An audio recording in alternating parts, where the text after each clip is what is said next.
안녕하십니까. 도겸 김문식입니다. 오늘은 지난번 실시간 스트리밍 시간에 구독자분께서 상관경관에 대해서 설명을 좀 해달라고 말씀을 하셨어요. 그래서 오늘 생각이 난 김에 상관경관에 대해서 한번 말씀을 드려볼까 합니다. 상관이라고 하는 것은 기본적으로 능력을 발휘를 하는 건데요. 그 발휘하는 능력은 인성에서 나온다고 보시면 돼요. 그러면 실력 발휘는 발휘를 하는 대상은 재성이 되거나 관이 되죠. 그러면 능력을 발휘하는 것은 상관이니까 상관이라는 육신은 근본적으로 경쟁을 하게 돼 있어요.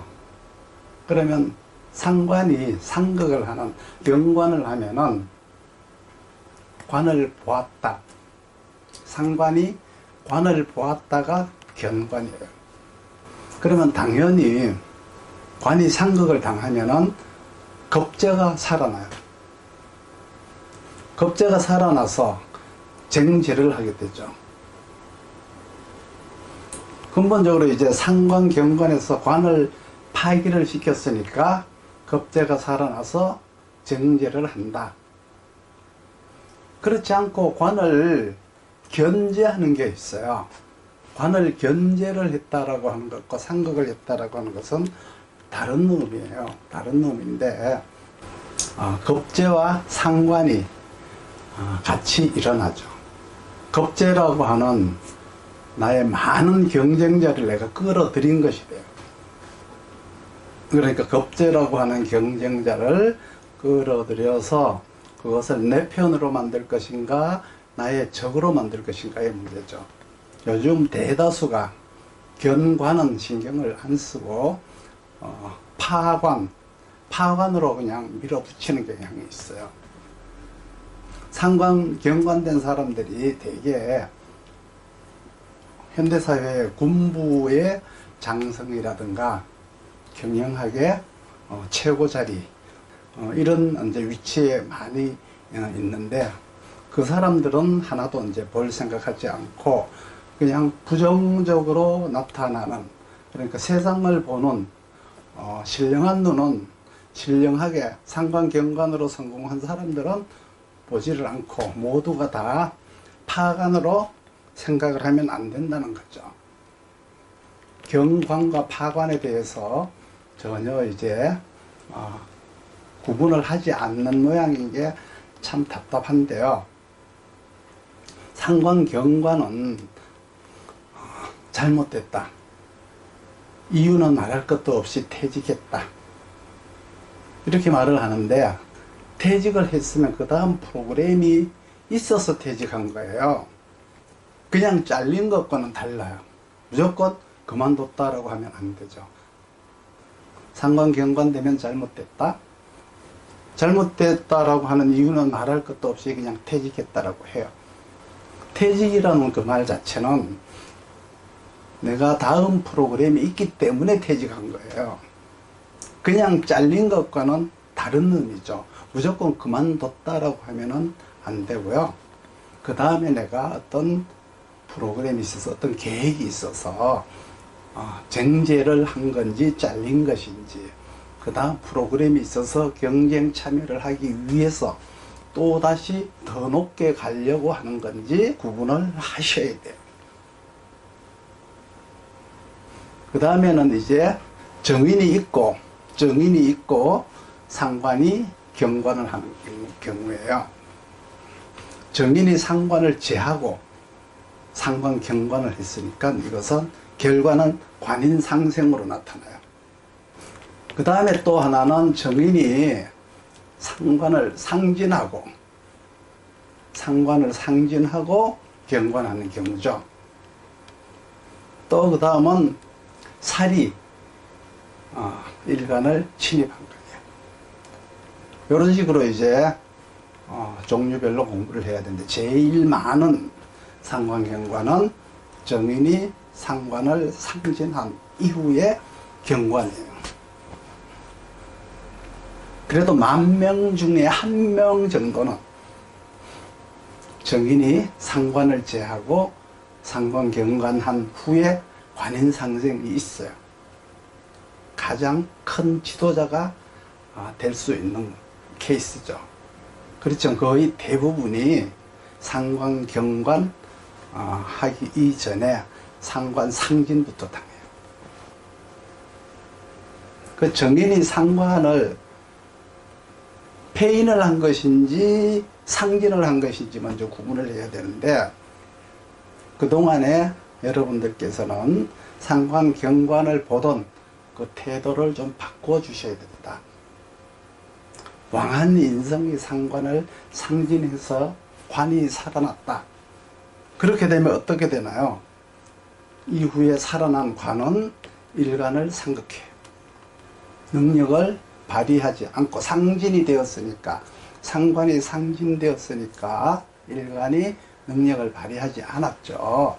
그러니까 그 관은 일간을 상극하는데, 너 그동안에 능력을 발휘하지 않고 임무의 소홀함에 내가 질책하노라 해서 관이 살로 변해버린 거예요. 여러분들, 이혼은 남편과 하는 것이 이혼이고 부인과 하는 게 이혼이죠. 그런데 외간 남자인 살과 이혼하는 것은 이혼이라고 하지 않아요. 그러면 우리가 다니는 직장은 정관이에요. 정관. 그러면 그 다니던 직장에서 퇴직을 당한 거니까 뭐예요? 정관에게 퇴직을 당한 거죠. 그러니까 정관이 일간에게 가장 큰 피해를 준 거예요. 질책을 가하고 규제를 가하고. 그렇게 되지 않으려면은 정관을 가장 잘 다스리는 것은 정인이고요. 그 다음이 상관이에요.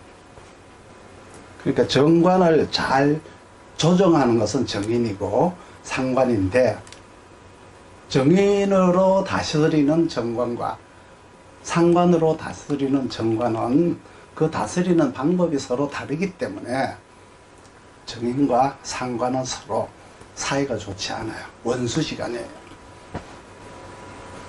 남자가 있다면 그 남자가 시키는 대로 적응하고 잘하는 여자는 정인 성향이에요. 근데 반대로 남자를 막 부려먹으면 이건 이제 상관 성향이죠. 그러니까 정인과 상관은 친하지 않다. 상관이 정인을 보면은 하는 짓이 정말 꼴불견이니까 정말 보기 싫어요. 이 둘이 정인과 상관을 중화를 맞추는 것을 상관폐인이라고 하죠. 이 둘이 중화가 맞지 않는 것을 상관상진이라고 해요. 정인이 너무 왕해서 정인 쪽으로 중화가 맞지 않는 게 있고요. 상관이 너무 왕해서 상관 쪽으로 중화를 안 맞추는 게 있는데, 상관이 너무 왕해서 중화가 맞지 않는 것은 상관경관이라고 하죠. 그렇지만 정인이 너무 왕해서 중화가 안 맞는 건 상관상진이라고 해요. 이걸 이제 구분을 하지 않으면 안 되죠.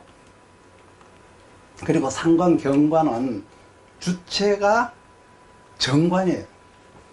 정관에게 잘 적응하는 정인, 그리고 정관을 잘 사용하는 상관, 이 둘이 만났어요. 이 둘이 만나서 중화가 잘 되는 것을 폐인이라고 해요. 그래서 적당한 정인과 적당한 상관이 만나서 상관은 정인의 재화를 받아야 돼요. 그런데 상관이 너무 왕하고 정인이 너무 약해서 상관을 다스릴 수 없게 되면 상관경관이 돼요. 그러면 관에게 적응을 하는 게 아니라 시켜 먹기만 하니까 남자가 말을 안 듣죠. 그러면 집을 나가요. 관이 말을 안 들으니까 관이 나가는 게 아니고 시켜 먹은 상관이 집을 나가요. 사랑은 사랑을 준 사람이 거두어들이죠. 그럼 받은 사람만 억울하지 준 사람은 누구나 억울하지 않아요. 여러분, 예수님이 억울할까요? 예수님을 열심히 믿은 성도가 억울할까요? 예수님은 사랑을 계속 주니까 억울하지 않아요. 성도는 그 사랑을 덜 받아서 계속 억울해하죠. 이렇게 준 자는 행복하고 받은 자는 억울하고 불행해요. 항상 받아야 되겠다는 마음이 있기 때문이죠.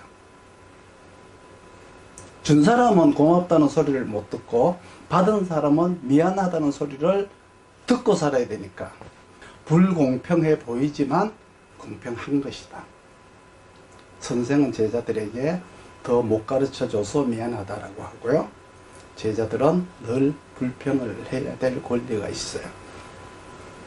그래서 정인이 상관을 심하게 상극해서 상진을 만들었다. 그럼 이것은 상관 경관도 할 수 없어요. 상관 경관에 대한 종류가 세 가지죠. 상관 상진, 그리고 상관 폐인, 그리고 상관 경관이에요. 여기까지가 이제 정관 위주의 상관 경관이에요. 이 말은 정관 위주라는 것은 원령이 정관이거나 정인이거나 혹은 걸록격일 때 정관 위주의 상관 경관이라고 해요.